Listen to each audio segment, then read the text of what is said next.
చూడమ్మా, ఇది ఒక సర్క్యులర్ కాయిల్ బిట. ఇందులో నుంచి కరెంట్ యాంటీ క్లాక్ వైజ్లో వెళ్తుంది అనుకుందాం. నా వైపు నుంచి చూస్తే యాంటీ క్లాక్ వైజ్, మీ వైపు నుంచి చూస్తే క్లాక్ వైజ్.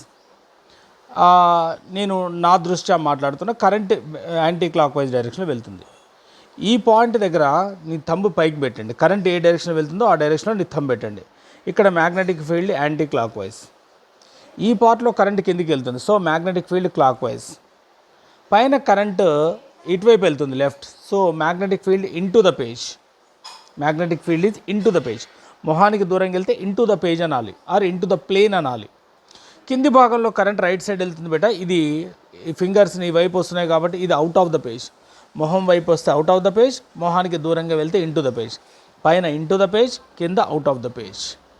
క్లియర్ బేటా? అంటే ఒక సర్క్యులర్ కాయిల్లో 4 టైప్ ఆఫ్ మ్యాగ్నెటిక్ ఫీల్డ్స్ ఉంటాయి. కరెంట్ యాంటీ క్లాక్ వైజ్లో వెళ్తున్నప్పుడు right side anti clock wise, left side clock wise, పైన ఇంటూ ద పేజ్, కింద భాగంలో అవుట్ ఆఫ్ ద పేజ్ బిట. This is what magnetic field around circular wire. Very important concept.